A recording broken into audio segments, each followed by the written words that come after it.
Hello and welcome to Key Stage 2 Quick Maths. This session is designed for Key Stage 2 pupils where we go over a number of different types of maths questions and I model them. Now it should take 10 minutes to have a go at answering these questions. What I'm going to do in a second is I'm going to show you the questions. You're going to pause the video and then you're going to have a go at answering them. And then play the video again and I will model the answer to see if you've got it right. First of all, you need to warm your brains up, perhaps times tables, perhaps kung fu maths, perhaps quick addition or subtraction in your head. Whatever you do, just make sure you get your brain warmed up, ready for the activity. Okay, so these are the questions.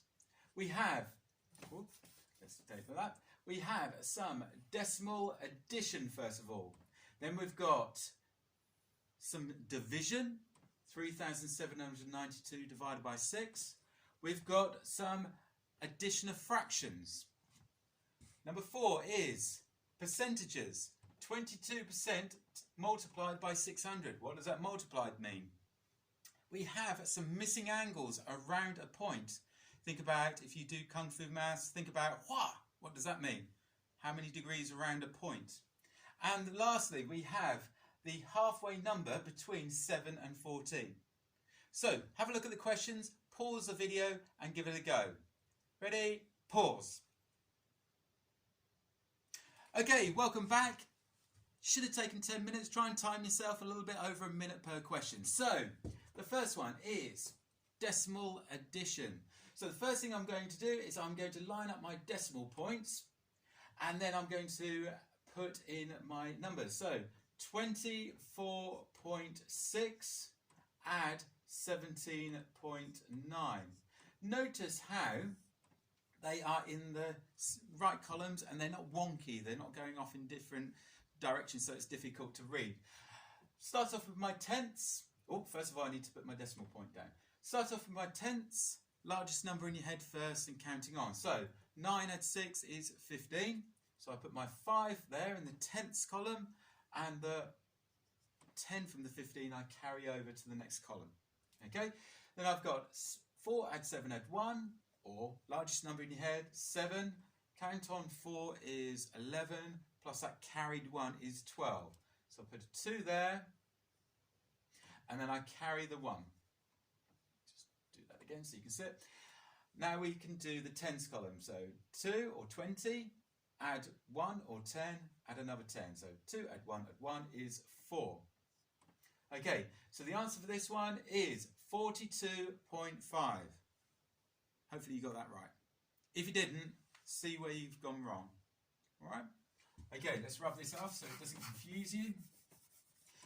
Division. Lots of people find division a bit difficult, but I think they think it's more difficult than it actually is. There is actually quite a straightforward process. Now you might have been used to doing a thing called chunking or the expanded division method.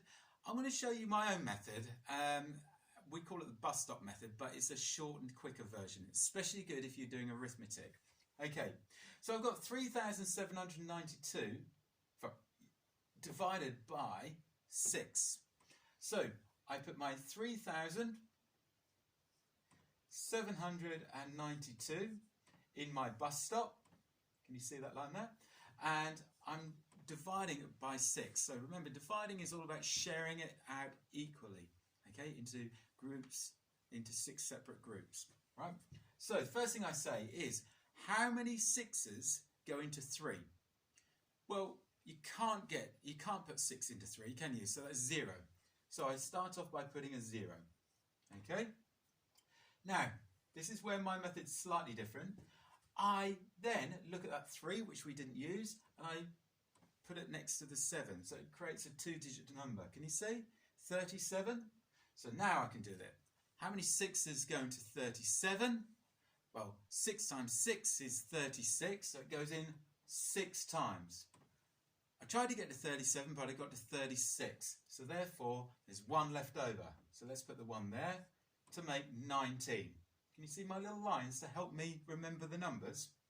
How many 6s go into 19? If I know my 6 times tables, 3 times 6 is 18. So it goes in 3 times. and there's 1 left over because I tried to get to 19 but I got to 18.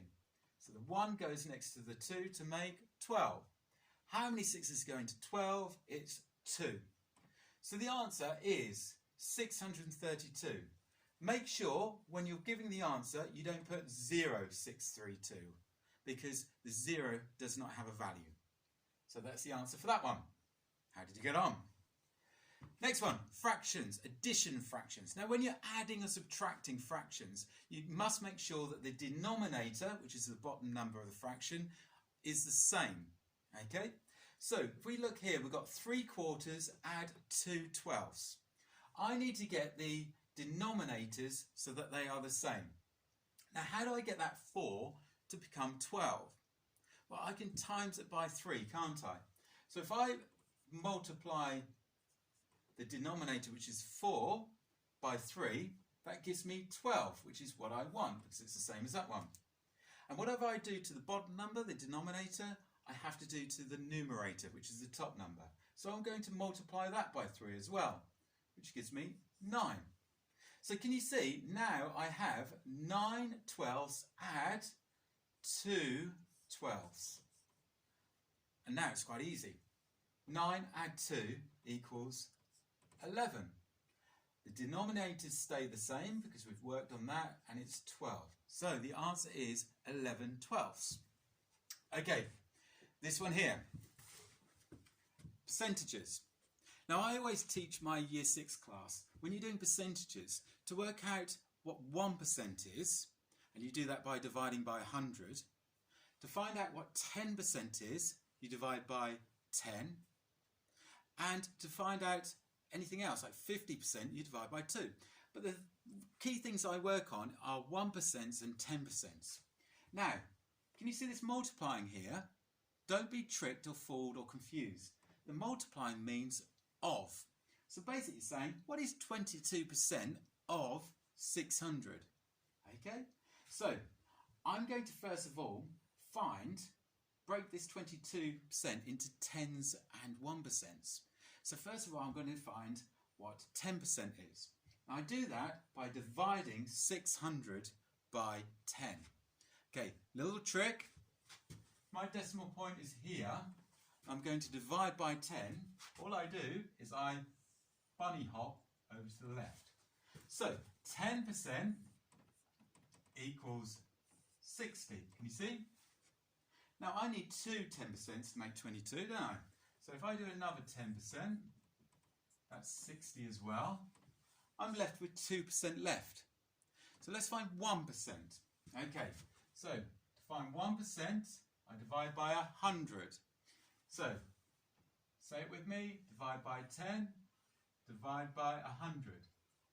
So 1% is 6, and I need another 1%, which is 6. Can you see, 10 at 10 at 1 at 1 is 22%. So if I add these up, it gives me, let's write it over here, so 12, 6 and 6 is 12, 6 and 6 is 12, plus that 1 is 13. So the answer is 132. Did you get it? Okay, let's move on. Let's rub this out. Right, okay.